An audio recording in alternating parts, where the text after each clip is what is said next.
let's make a start. And I'm really, really, really delighted to welcome you all to this webinar. We've got a great panel who will introduce themselves in a moment. I'm going to ask them to turn their cameras on now. But this is our fifth My Whole Self Day. We started in that time that feels like a very long time ago, just a couple of days after lockdown. And before I start, I'm just going to take you through a few bits of housekeeping. So the webinar is being recorded and it will be shared with you afterwards. All cameras and microphones are switched off. We have over 700 of you already in the room and over 2,500 people registered. So probably going to be about 1,000 or so people here, but do talk in the chat. Please share things in the chat. We will try to capture and see things from there. As I said, we'll be sharing the recording presentation with you after the webinar. Talk in the chat, but if you've got questions and answers that you would like us to try to respond to, please use the Q&A function, and we will try to incorporate that throughout the session and make sure that we leave some time at the end as well. As I said, really, really pleased to see you here. Would love you to share your My Whole Selfies in the chat, but also on your social media channels as well. So I am really, really delighted to have such an amazing panel to spend what will be a very quick hour with us this morning, talking about all things to do with My Whole Self. So the My Whole Selfies, for those of you who are not familiar with them, are as on this page. So the first one, I'll introduce myself. I'm Simon Blake. I'm the Chief Exec of Mental Health First Aid England. I like to think of myself as a compassionate chief exec, but also a social justice activist. I'm passionate about equestrian eventing. That's me in the middle. About horse and animal welfare. I'm a son, a husband, a brother, an uncle, and a great uncle to two children, which makes me feel very old. By which I was excited and liberated by turning 50 this year, dancing around at my birthday party yesterday, and thought, oh, this is all right. I don't have to worry too much about getting older and what people think of me. I'm very, very Cornish, and I'm very, very loyal. So that's a little bit about me, but let's move on very quickly to our first guest. Dawn, would you like to tell us a bit about yourself? Good morning. Thanks, Simon. Yeah, and nice to be joining you today. So yeah, my name is Dawn Kirk. So my whole self, I've got 5 things on here that best describe my whole self. Countryside walk. So I love being outside in the countryside. So I have a dog who is sat in the kitchen with me now looking at me. I think authentic leadership is something that's really important and something that I hold dear to my heart. I'm an extrovert, so I get all of my energy from other people, which is a positive. But I think that can also be an Achilles heel for me, actually, because I think if the energy isn't good, then I absorb that. 80s music, I'm an absolute fan of 80s music. I love, I'm an 80s child, and I just love listening to 80s music and dancing around in the kitchen. And I think the bottom point here is a really important one for me. So I've called it Burnout Shaped Me, and I think I have learned so much by my own experiences. So if I go back 7-8 years ago, I completely burnt out, didn't see it coming, wasn't aware that I was struggling with the things I was struggling with, but it's really helped to shape me. And now I openly talk about that in the space of mental health and wellbeing. Thank you very much, Dawn. And now on to Mark. Yeah, so hi everybody. I'm Mark Wilson, and I lead mental health and wellbeing for Ford Motor Company in Europe. We have 506 at the moment mental health first aiders in the European region, and it's my honour and privilege to sort of be responsible for leading and hopefully inspiring those. And my whole self is a big thing for us in Ford, particularly in Europe. And you see here my whole self. Yeah, my whole self E is a mixture of the challenges I faced and the things that I've come, and reminds me of the journey that I've been on. But it also pushes me back to the things that I aspire to be, the things that bring me joy and bring me happiness. And the whole act of doing a my whole selfie is one that actually allows you to think about the person that you are, who you are, what you want to do, where you've been. And we use this as a tool within Ford to really focus on self. So you'll see a number of things there. You know, I've been in presentations before and said, I have too many children. And then I found that my children were in the presentations and had to change it to so many children, just in case, you know, any of them are here. But, you know, if I'm not spending time with them, then it makes me sad. So therefore, I need to find the things that I want to do that enable me to have the life that I want to lead, to do the job I want to do, but also spend the time with the family that's important to me. And that's the pure exercise of my whole self. Thank you very much, Mark. And then last but by no means least, Phil, would you like to tell us a bit about yourself? Yes, good morning, everyone. And the moment you said you had 700 people on the call, I was like, oh, and now I've looked at the number and there's 1,000 plus. So good morning. I guess my whole self, it was really quite hard to do this because there are so many facets to what make up who we are. So my name's Philippa Okujima. I am the CEO for UK Black Pride. I'm also a human rights defender and a patron for Albert Kennedy Trust and Kaleidoscope Trust and Micro Rainbow that works with refugees and asylum seekers. So I've got down, I'm Black, I'm queer, I'm an activist, I'm radical, I'm a mother, a community builder, and an educator. And when I say educator, not in the sense that I'm a teacher, but much more about the things that we wish to unlearn. So we've got good behaviors when dealing with others. I'm a woman, I'm a lesbian. That's an identifying factor of who I am and how I navigate the world. I'm a carer, organizer, and more importantly, I'm intersectional, that covers a wide range of things, again, that allow me to weave through the world and look at how oppressions really impact my life in order for me to better care for myself and better care for others. So thank you. Thank you for having me. Thank you very much, Phil. And I can't live without saying your photo is iconic, and I think I'm going to have to up the game for next year. Mark, there is a question in the Q&A. If you're able to just type the answer in while I just do an intro, if you've got access to the Q&A, there's a question about your My Whole Selfie. So welcome everybody. As I said, this is our 5th My Whole Self Day.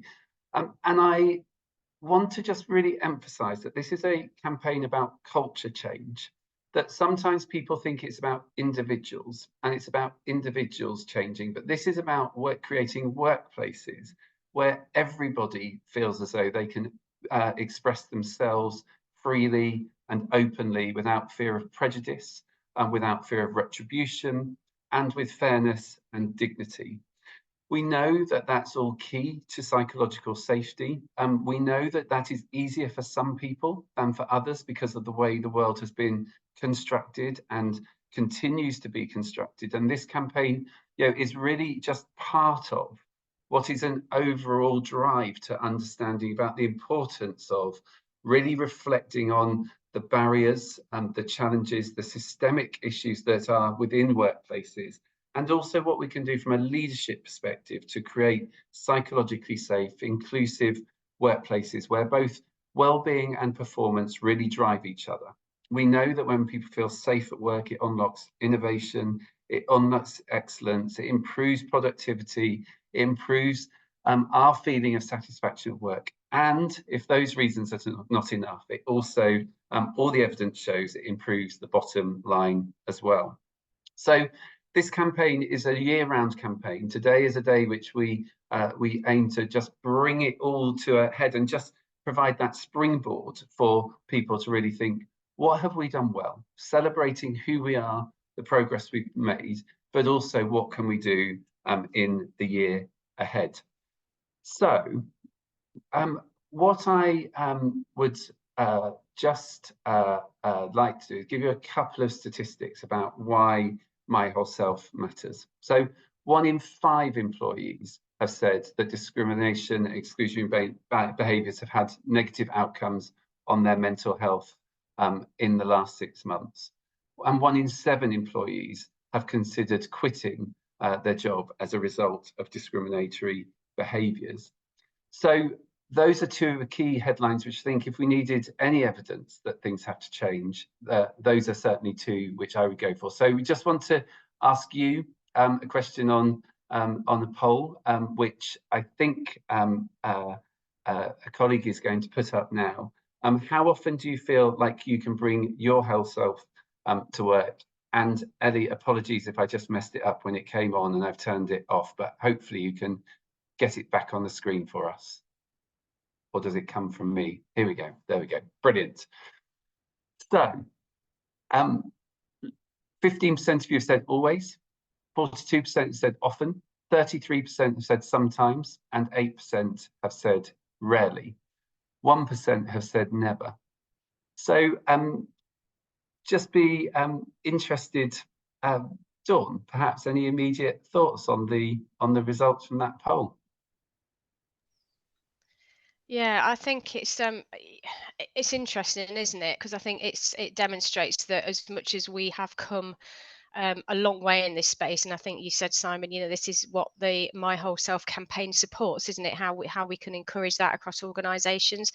I think it proves that we've still got some work to go, and I guess that's why today's conversation is important, because I think the more we can collectively learn from each other, the more we can apply things within our own organisations, and I think the important part of this is we can all drive that change as individuals, and I think that's really key for me. Great, thank you. Phil, any reflections?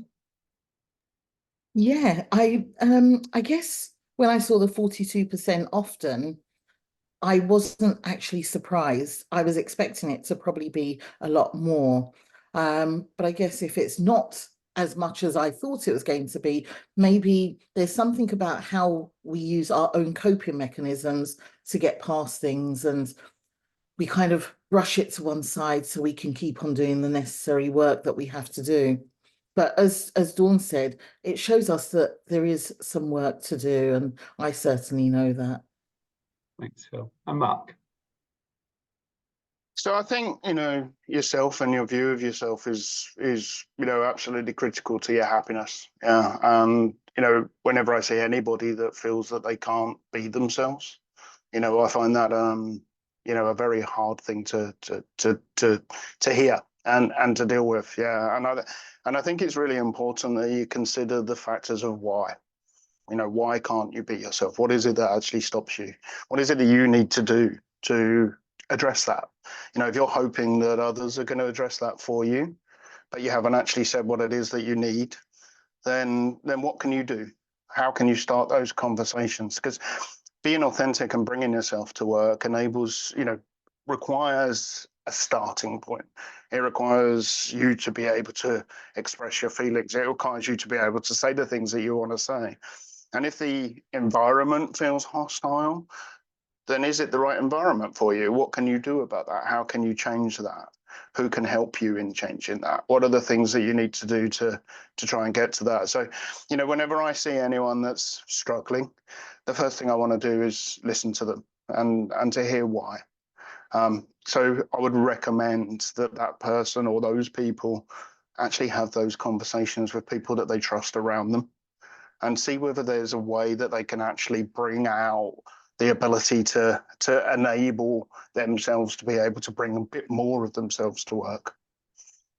Thanks, Mark. And I think you raise a really important couple of points there. It is about how to find people you trust, but it's also about a organizational responsibility, isn't it? That this is a combination of organizations looking, leaders, managers, us, everybody that's here that's clearly passionate about this, combined with us as individuals, and looking at what we can do. And I think, yeah, what's really interesting behind these initial statistics here is that if 1 in 3 employees are reporting experiencing at least one form of microaggression or discriminatory behaviour at work, that's a problem which is systemic. We know that 72% of Black employees have experienced discriminatory behaviours from managers, which is higher than white white counterparts, and 57% of Asian people have experienced discriminatory behaviour. So there's inequalities which exist within the workplace, which we know about, and talking about them has to lead to action. And that's what's so important here, given that we know that it impacts on people's mental health, their sense of well-being, their sense of identity, and their ability to do their job. So I'd be really interested if any of you have thoughts. Obviously, again, keep on talking in the chat. The panelists and myself, we're part of the conversation, but there's lots of experience and knowledge within your expertise and experience as well. So, Simon, just to interject, because there was a really good point at the last one from Susie, which says she doesn't always feel that she needs to bring herself to work. You know, that sometimes you can have a separation between work and personal life. Yeah, and that's absolutely true. You don't always have to bring yourself to work. The issue is when you feel you can't. So if you choose to make a decision to bring yourself to work, to share parts of that, that's great. That's a choice. If you feel happy with that, fantastic. But you don't have to. This isn't about making that happen. It's about being comfortable with the decisions that you want to have to enable you to be the person you want to be. And I think it's a really important point, because we often feel that my whole self or bringing yourself to work means you have to tell everyone everything. And that's not what this is at all. Yeah. No, 100%, and that's why I said this about culture change. It's about people being able to express themselves freely without fear. It's not about demanding that anybody has to do anything. So, really, really important point. So, just wanted to highlight the links will be in the chat around some of the resources that are available. And I'm just going to briefly ask Dawn and Mark to just talk about how you've thought about using My Whole Self at Mars, and also how you've used it as a key pillar forward. I'm going to ask you to be brief. I'm conscious time's running away and we haven't even got to the main questions yet. Hi, thanks, Simon. Yeah, so we are in the infancy of using My Whole Self at Mars. So we've done a few things from a team perspective, and it was great to have Leonie join us a few weeks back to come and talk to the mental health first aid community. And I think how we've used it so far is we've used it to open up some conversations to help create that safe space, first of all, for the mental health first aiders. And secondly, I know I've personally used it in a couple of my own team meetings, and I think it just supports, and I think that the point that Mark made is really important. It's about you choosing what you want to share with others, and I think it just opens the conversation when you ask somebody, what does it mean to bring your whole self to work? So it's a great conversation starter, and we're hoping to do more on that next year.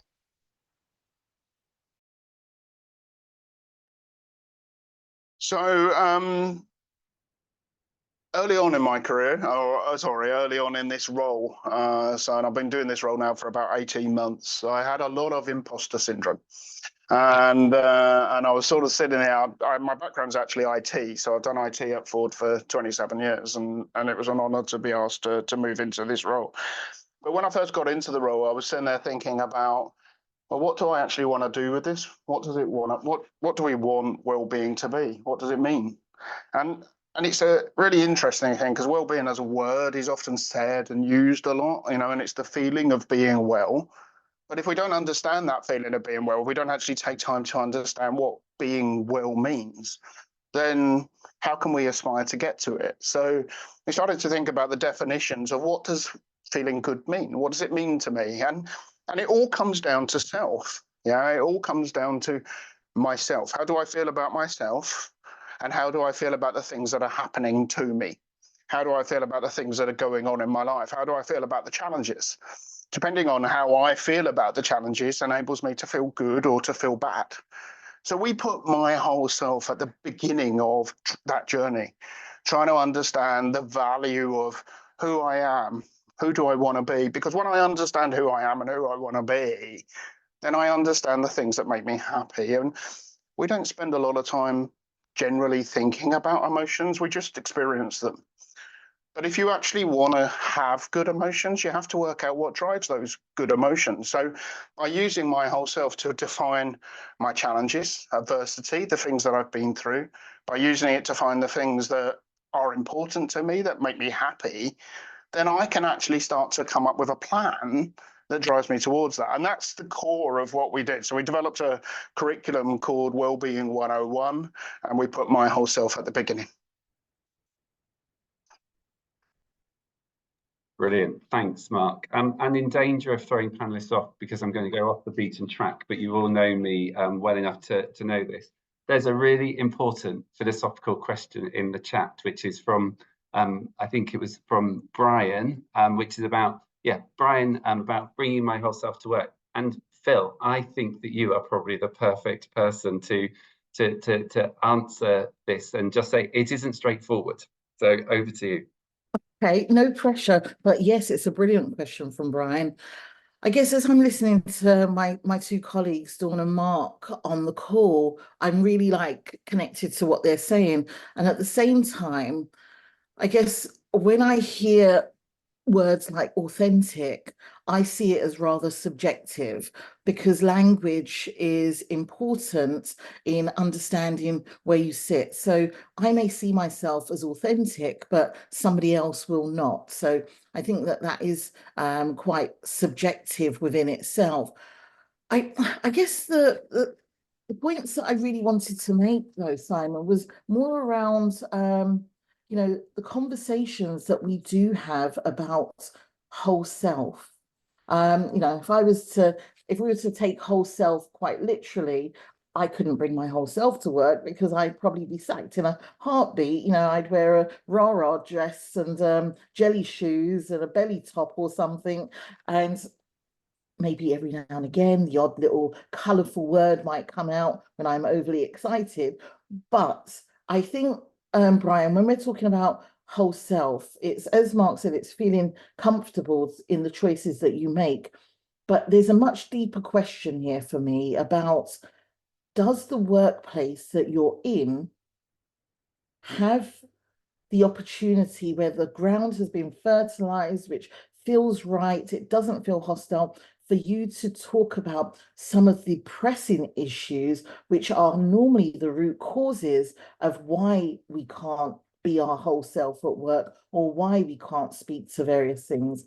And often we're addressing the situations that arise as and when, but we're not addressing the root causes, which may be around structural and systemic racism within the workplace, maybe around sex discrimination or misogyny or misogynoir, or it may be around, homophobia, biphobia, transphobia, that for somebody to talk about their whole self, they've got to feel psychologically safe in order to do that.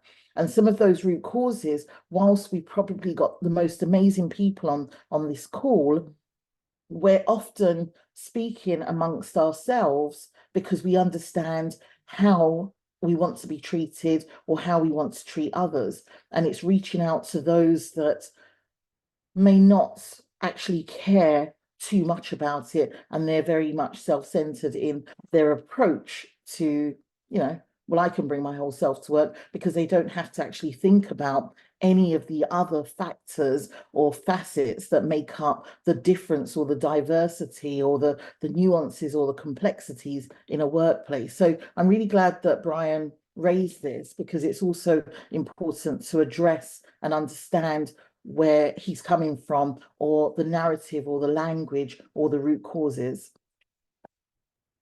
Thanks, Phil. And I think it leads really nicely on to David's question, which is, aren't workplaces inherently exclusionary? And I think the short answer at this stage is lots of them, probably most, possibly all, will be in some way, shape or form. But that's our job. And that's what this is a small part of, is that overall sense of how do we move to workplaces that do feel safe, that do feel inclusive, that everybody does feel, whether it's about their immutable characteristics or about certain circumstances. You know, there are times when actually, you know, I know that when things have been going on in life, it's like, I want to go to work. I don't want to think about that for a while. So talking about something may not have been part of it. There are other times when the first thing that I needed to say is, do you know my mum is terminally ill, before I could even think about work, because I needed people to have that context and the managers. And I think that there is something here, which is there is no silver bullet. But what we do know is systems and structures are designed to benefit some people over others at the moment, that explicit and direct prejudice and little understood biases will be throughout all of the systems. And if we can just, all of us, take one step at a time to be aware of things, then we can unbuild that. So if you just give a very practical example, yeah, there are some people who still think that it's a problem for people to have the questions for interviews in advance. We could have a 5-hour conversation amongst the 1.2, the 1,200 of us on there about the pros and cons, what it would mean for us personally, what we think it does to the system. Similarly, some people might have different thoughts around pronouns things, but to me, the richness of this is having the conversations, thinking about what it really means to make sure that everybody feels psychologically safe, and what we can do in the context of our workplaces to make a difference and to champion change. But unfortunately, by 11 o'clock, what we won't have is a silver bullet, but hopefully we'll have had something which you will have agreed with, something practical you might take away, or something that you've really disagreed with that sparks a conversation that enables you to go away and think about that with your colleagues. Because I don't think, and I don't want us to all sit in a cozy echo chamber where all we're doing is saying all the things that everybody all things that everybody agrees with. For me, this is about provoking thinking, provoking conversation. So one of my strengths is talking, one of my weaknesses is timekeeping. So I am going to move us on, because I know that somewhere in a room there will be some people going, Simon, you need to get to the questions. So Phil talked about psychologically safe workplaces and feeling psychologically safe. And what I'd really like you to do is to just put into the poll what psychological safety means to you. You've got an opportunity for 200 letters. And as you're putting in what it means to you, we'll also just start some of the conversation here. So psychological safety is really about trust and respect. It means that colleagues listen without judgment. It means that leaders will model vulnerability, and it requires that policies demonstrate fairness and dignity for all. Now, you know, this is an ongoing journey. This is going to take an incredibly long time, and even if the policies demonstrate fairness and dignity, there's then the humans who are implementing the policies that go along with that. But at its heart, that is really what it is about. So what I'm trying to multitask here. So what did some of the numbers say? Well, in the polling that we've done, 61% of employees said that they felt they could bring their whole selves to work, which is part of psychological safety, which is less than 4 years ago when 2/3 of workers felt that they could. That 60% almost of employees didn't regularly feel joy and satisfaction at work, which if you think about how much time we spend at work and how important work can be when it's designed well and we feel good about it, is something that is how is that linked to psychological safety, to people's experience? And since 2021, almost double the number of employees have said their workplaces are failing to check in on their well-being, which is almost double from 48% in 2023. So almost half said that they haven't experienced a well-being check-in, which is twice as many people who said they hadn't in 2021. So again, when we're thinking about psychological safety, we can't just assume, we do need to check in order to make those adjustments and changes. So to our panels, what are the key ingredients for building a psychologically safe workplace? And Phil, you talked about psychological safety in your answer, so I'm going to start with you, then I'll go to Dawn, then I'll go to Mark. Sure. Just, I guess, for interest of time, and I guess this is about encouraging open communications. It's also about listening actively, and that listening actively means that we're not speaking through somebody, around somebody, over somebody, and really taking time to hear what they're saying and not invalidating what they have actually said may be a bit of a cause for concern. I think there's something about providing, real constructive feedback, which can be in the sense of a critical friend, because what we have to understand, we're not all going to agree with each other, or we may have a bit more of a shared commonality, but we should be able to speak quite openly, but giving constructive feedback is really important. The other points is about fostering a good cultural workplace relationship. I would never ask for senior leaders or the CEO to be, a psychotherapist or anything to that nature. But what I would say is that there has to be some ways of being able to sympathize with a workforce that allows you to look at whether you change policies, whether you address things around recruitment and retention. And that, of course, leads on to making sure you have strong values and processes around diversity, inclusion, equity, and a sense of belonging. And I would say the last point is about how do you prioritize psychological safety in the workplace by making sure it is on the agenda, making sure that people have the opportunity to talk, and also can it be part of one-to-one discussions with staff? Can it be part of kit meetings that take place so you get to understand the person you're working with a bit more, that allows it to feed into the kind of wider change management within the workplace? So I'll leave that there. I hope that covers some.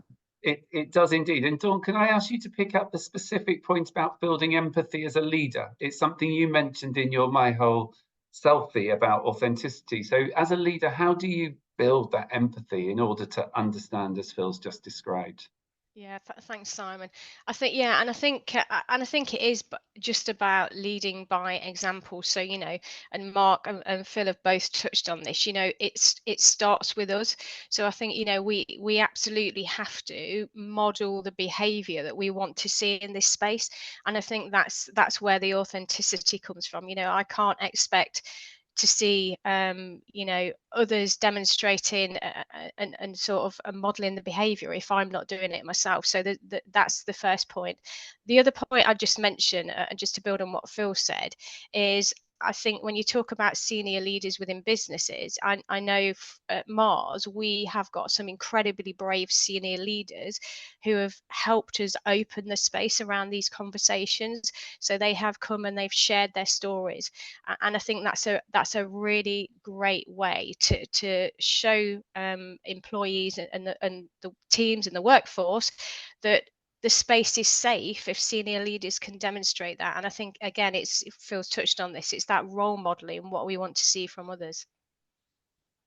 Great, thanks, Dawn. And Mark, can I just ask you to take it in a little bit further? Have you got an example of a manager or a leader that you either within your business or that you admire, that you see doing some of these things which Phil and Dawn did, and what did that look like for you?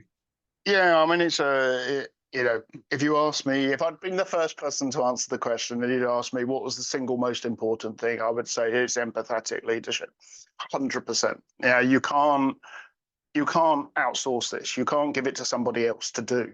You know, you have to deliver it. You have to look after yourself first. Yeah, we have so many leaders that are really, really also burnt out, really, really, really struggling, but actually want to pretend that they're not, to pretend that they're stoic, to pretend that they can cope with the world, yeah, but actually they're really, really struggling. And what you find is when you've got people that are really, really struggling at the top, well, then actually it's really, really hard to have empathy when you're not feeling good yourself. So you have to 100% lead by example. In fact, we called the people leader pillar of this in Ford lead by example. It was basically, what am I going to do? And in terms of a leader, yeah, my sponsor, when I took this job, my sponsor was a guy called Nigel Brackenbury, who was head of after sales at Ford. And we didn't know each other at all before we moved into this role. And Nigel really, really led by example with this. He would stand up on the stage. He would cite specific examples of when he had struggled. He would talk about how that felt, how others in the audience, in the leadership meeting when we very first went to it, others in the audience hadn't asked him how he was, and how that felt, and how we had to be better at not just getting the job done, but actually making the people better. And if you actually really want to deliver well in an organization, then you need to optimize your people. Your people are the biggest investment that you will make in an organization. So if you're not prepared to stand up there and say, how can I help you? Then how can you expect them to be at their best? And Nigel did that. He stood in front of a stage of a number of senior execs and told them about times when he'd struggled. And for me, it was just, well, my job was easy after that, to be honest. And I loved it. And it starts with empathetic leadership. And empathetic leadership isn't just listening to people or outsourcing them to a help clinic or doing mindfulness or whatever. All of those things are important. But empathetic leadership is actually making sure you're okay as well. And then explaining what you did to make sure you were okay, because that's where you empower people to do what you did. I don't want to interrupt anybody, but I'm just going to also try to really keep an eye on time. So Mark, thank you. Phil. Just on building on what Mark said, which is absolutely spot on. Empathetic leadership is also about doing your homework and understanding different diverse groups in order to understand how you can speak with them, how you can provide a sense of a safe space and confidence that they're able to speak. And a number of people have said this in the comments, without repercussions of this coming back on you.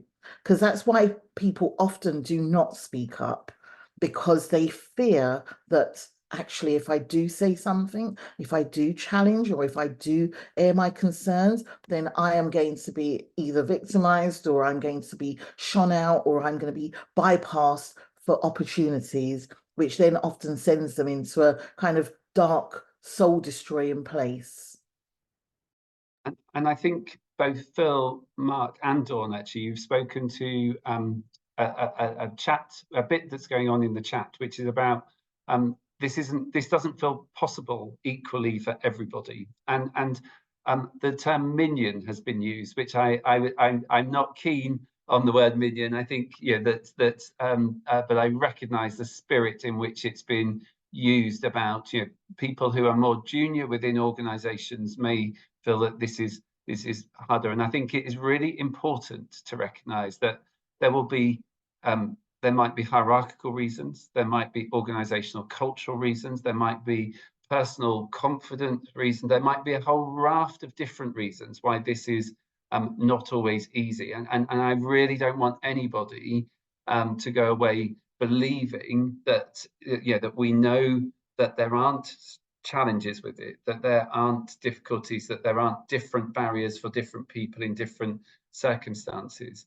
But the principle, which everybody's talked about empathy, about being able to show up without fear, is what we are really driving towards here. And the last question that we've got is about what's it going to look like in 5 years' time? Because there isn't a quick fix on this either. You know, so we'll come back. We won't come back to that. We will go forward to that question a bit later. But I just wanted to sort of just acknowledge that conversation in the chat, that we often talk about characteristics and about different groups, but it can also be about hierarchies and structures and different types of organizations. Before we go on to the next question, I'm also intrigued and just want to reflect on Lauren's question, which is in the Q&A, which is someone has posted on LinkedIn that dog owner and swimmer shouldn't be used because it's not part of your personality. We listed things like this on the work we did for this campaign for Wix, and what has been nice is to build connections and conversations. I've connected with someone over a fear we both have of moths. What is your opinion on these sorts of things being listed? And I'm going to ask everybody to just have one word. I'm going to give myself the grace of 2 sentences, and then I'm going to ask you to maybe have 3 words about how you want to respond. I think, Lauren, that it's up to us what we decide and what we want to say and what we say. You know, you saw, I have a picture of the horse. I'm not telling my dog that I put the picture of the horse over the dog. The dog is equally well loved, and I won't tell my husband that I put the picture of the dog or the horse over them, also equally well loved. This is about who we are, and work is about relationships. Work is about connections. It is about conversations. It's about seeing, hearing, and connecting. And one of the things that worries me about the more hybrid way of working is that sense of relationship, that sense of connection, which carries us through and helps us metabolize the everyday working realities, the realities of working, can for some people be lost. And I think if we've got to focus on something, it has to be on relationships. And if you connect over moths, or you connect over dogs, or you connect over swimming, or you connect over going to Black Pride, or that you drive a Ford car, or that you use Mars Pedigree Chum, then you know, those are all things which are important parts of working life. It's not just what we do on a Teams call, on a Zoom call. That was much more than 2 sentences, but I'm sure there were no commas or full stops. What 3 or 4 words would you use to respond? How would you respond to that? Mark, and then Dawn, and then Phil. You define you.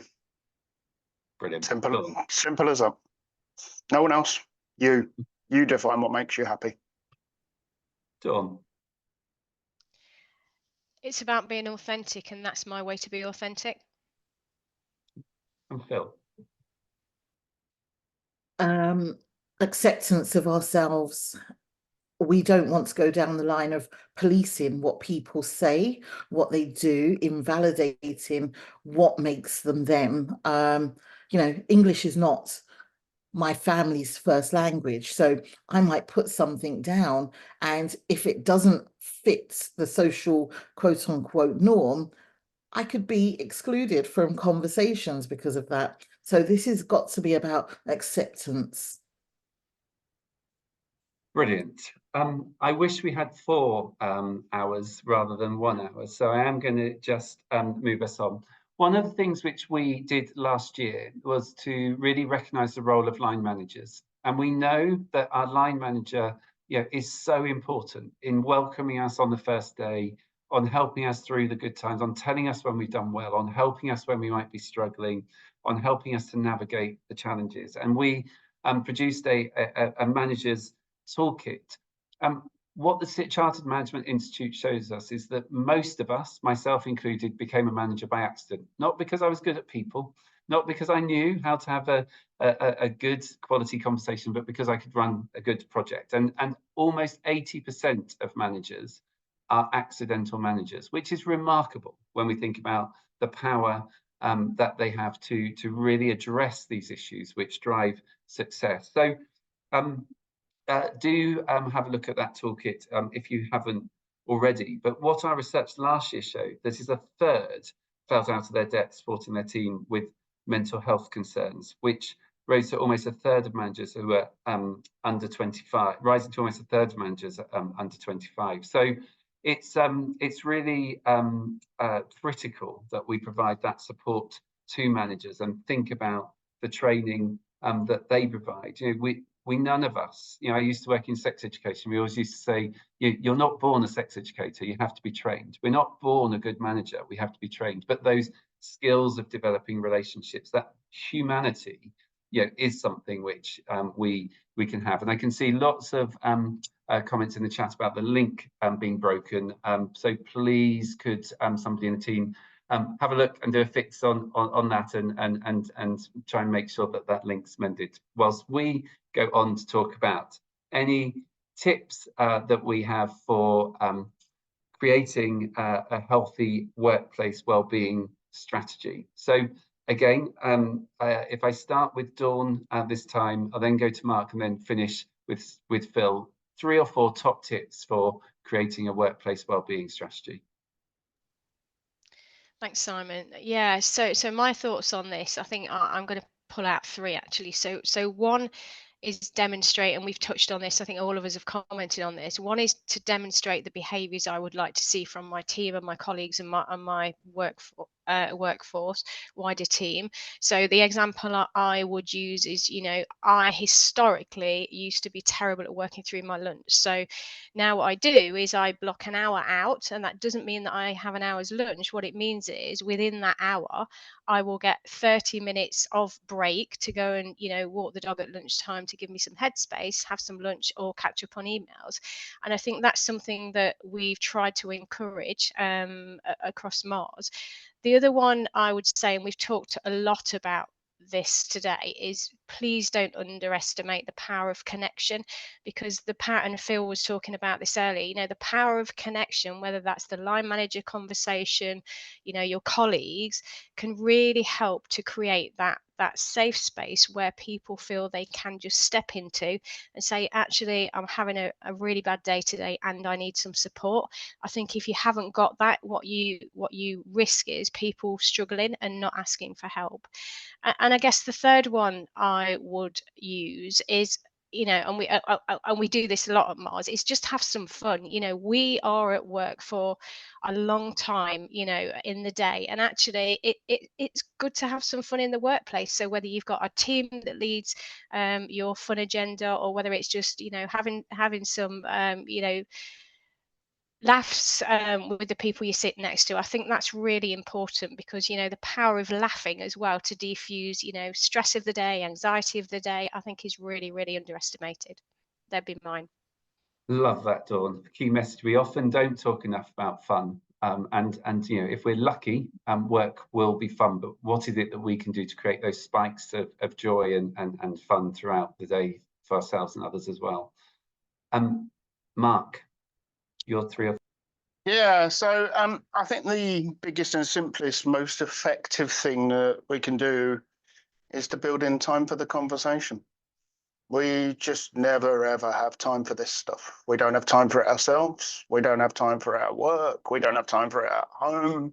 So what are you going to do to actually put that time there? If you're a manager, how are you actually going to make that conversation happen? Don't just tell other people to do something, go and work on your well-being, actually building time to work on yours as well. Yeah. So, we talked about that authentic leadership. And I find, the single thing that I ask senior leaders for that's absolutely the hardest thing to get is a little bit of time.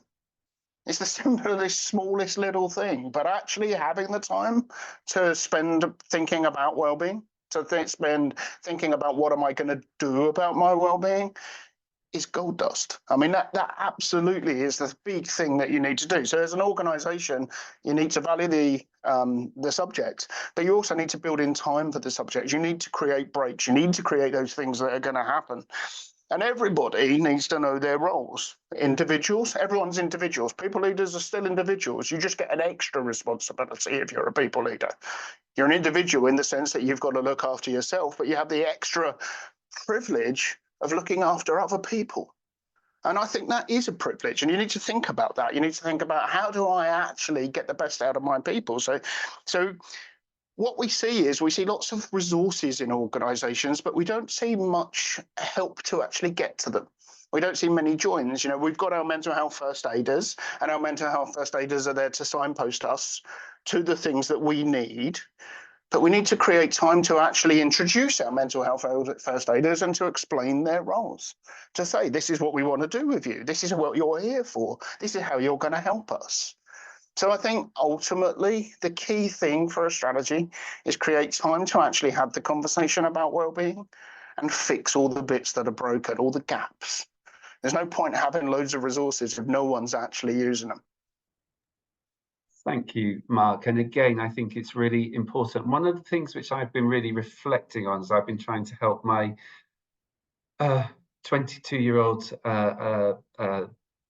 what is he, nephew, not son, not grandson, forgot the word for a moment, into work is he can't believe that we used to go to work without emails, so that we used to have to go and think about what we were going to do with our day.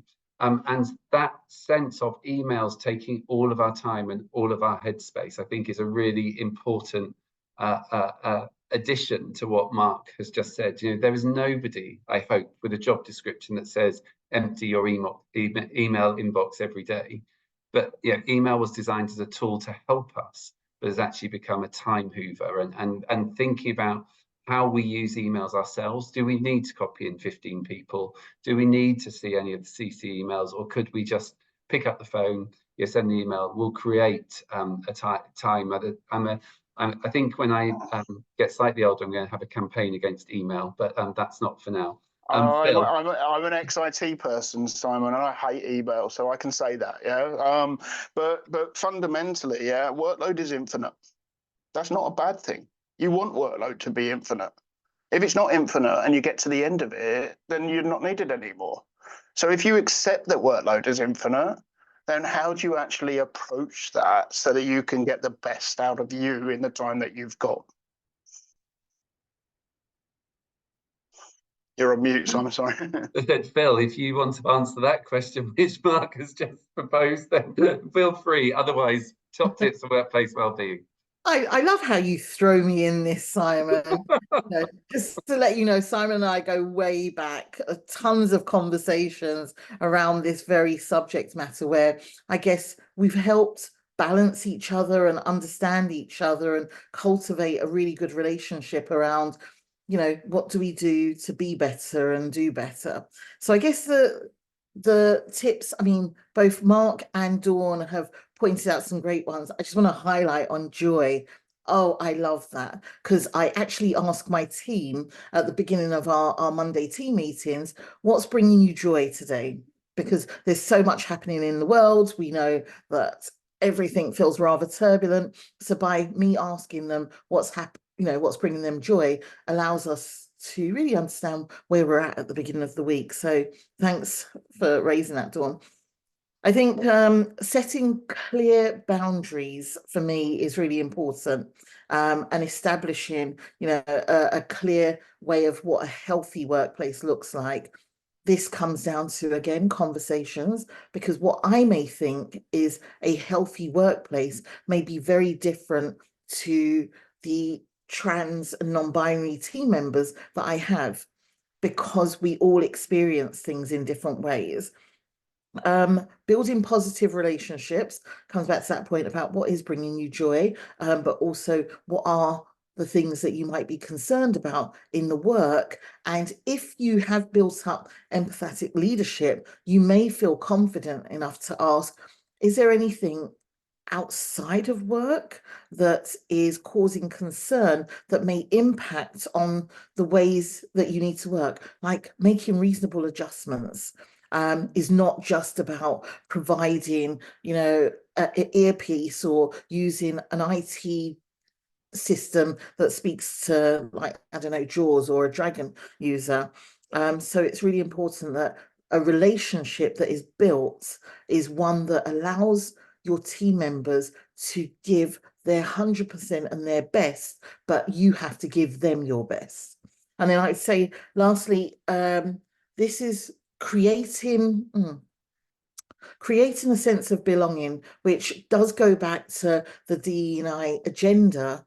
If the place does not feel like you belong, you're going to feel like you're in a really dark place in the workplace. And, you know, sometimes those choices are taken away from us depending on, you know, social mobility, social economic status or class. So you end up feeling that you're staying in a workplace because, one, you need the money, two, you know, things are difficult. So I think creating a sense of belonging allows you to retain, you know, the teams that you have because they feel confident about working for this civil society organization, this, I don't know, corporate organization, this commercial organization. And then lastly, you have to be, with everything that Dawn said, everything that Mark said, that you said, Simon, it has to be consistent. There is no point in us saying this, talking about it, if we are not practicing what we preach and doing it on a regular basis. And I don't know what the word normal really means, but we have to be able to usualize these conversations on a daily basis. And I'll leave that there. I think that's really important, and also acknowledging when you get it wrong. And I made a joke at the last team meeting, which was from my mum, so it certainly wasn't anything that could be deemed to be rude, because my mum just wasn't rude. But it hurt somebody, and they were brave enough to tell me, and I apologized. And I think that's the other bit in this. We cannot be perfect. We will not be perfect. But we can take responsibility for when we get it wrong. And it doesn't matter that it was my mum's joke. It doesn't matter that it was special and sentimental to me. It matters that it impacted on somebody else negatively. And that's where the psychological safety comes in. They were brave enough to come and tell me. And all I had to do is say, I'm sorry. Whereas it would have been very easy to have tried to have justified it and to have tried to have made it all okay. So I think it's really, really important for us to recognize that authenticity also means when we get it wrong, we acknowledge we get it wrong, and we admit and accept and learn, because we're also all learning as we go through as well. As always, time has run away, and I just want to, so I'm going to come to you for the what conversations do you think that we need to be having, and where will we be in 5 years' time in just a moment. But I'm going to run through a couple of the Q&A here. So Vicky, hybrid is a must for me. I think it's interesting, isn't it? We've all learned, but I remember in 2020 thinking, oh my goodness, how are we going to make this work when we're working from home? And now the other way around. I think for most people, that hybrid is a must, and flexibility, you know, is absolutely at the heart of, for me, thriving. And that's flexibility, which is about the individual, the team, and the business. So 100% agree that at the heart of that is relationships and connections to the things that that everybody has been saying earlier. Brian, to your point that I don't think it's easy for anyone, and that's an assumption which we can always make. There will always be things which people are dealing with, and systems and structures, and we will all have different privileges, and we will all have different issues, and that's you know, the nature of life. And what we mustn't do, you know, is believe that anything is utopia for anyone. But how do we look at the systemic, the individual, the personal? Person who's talked about where management have not supported around bullying and discrimination. I can't say what would you recommend. What I can say is it's unacceptable, and that has to change. You know, and we really need to continue to work. And you know, there are the key thing in any of those situations is that hope that there is somebody that you can trust, and somebody who is willing to listen. I think that's been raised a couple of times as well, but it is unacceptable. So I'm going to end with in 5 years' time, or over the next 5 years, what are the key conversations that we should be having? And I'm conscious that we're running right up to 11 o'clock. So those of you who have to drop off, thank you for joining us. The recording will be available. You can watch the last few minutes in your own time, and I hope that it's gone away with you're going away with a spring in your step, and so a few things that you're taking away from us, the brilliant panelists, and each other. But okay, I'm going to start with Mark. 5 years time, 1 minute. Dawn, 5 years time, 1 minute. Phil, 5 years time, 1 minute. So in Ford, I called the company strategy "We've Got You," because that's the company I want to work for. If we can get there with a company that says, "We've got you through everything that you're going to go through," that's where I'd like us to be in 5 years' time. Amazing. Thank you, Mark. Dawn. Thank you. So in 5 years' time, I would love everybody to be in a place where they feel they belong. I would love all of the line managers to feel supported and upskilled enough to have the right conversations across the whole I&D strategy. I think that's really important. And I think we've touched on flexibility as well. And I think it's really important that as we, continue to work in this hybrid world, that we are flexible around what our associates need to ensure that everybody is having the space to step into should they want to. Thank you, Dawn. And Phil. Yeah, 5 years' time, I would hope, and you notice I'm very intentional about language, hope that we are being consistent so that we can go back to resources and talk about the impact and the success of how we've created great strategies and theories of change that make it such a habit of treating people fairly, respectfully, diplomatically in some sense, but also providing an environment for confidence and open dialogue and conversation. Because it's important for us to talk about the successes, not just the things that are difficult. Wonderful, thank you. I am just going to conclude with saying flexibility is so important. Let's get the basics right. Flexibility, good management, recognizing different barriers, opportunities, never being afraid to challenge the status quo in order to be more inclusive and to address some of the systemic bits. I love the conversation about clarity of purpose, knowing our purpose, about having time, creating time for one another, having honest conversations, creating cultures of feedback and of having fun. And if any of you, I made a commitment a couple of weeks ago to start putting a few things on LinkedIn about what I'm looking forward to for the week, because I believe we all want to hold hope. And if I can do a small thing, which is just creating that space where we go, right, here's a little bit of hope. And I would encourage all of you to share the hope, the fun, the joys, as much as the challenges, the experiences which we can learn from and shape and can drive forward for the future. Because we've got so many platforms now to be able to share the good as well as the bad and the ugly, and we shouldn't be afraid to share those. But let's all go together with huge positivity into believing that we can create workplaces where everyone's free to express themselves without fear of prejudice, retribution, harm, creating spaces where people feel like they belong, because it's better for us as individuals, it's better for teams, and it's better for businesses. So thank you all for joining us. Thank you for, Mark, Dawn, Phil, you have, of course, been brilliant. We've really, really appreciated your contributions. I'm sorry we didn't have you for longer, and enjoy the rest of your day. And please do post your MyHole selfies, tag us in. We want to see you, dogs, swimming, whatever, diving, anything. Please do. Thank you very much. Have a good day.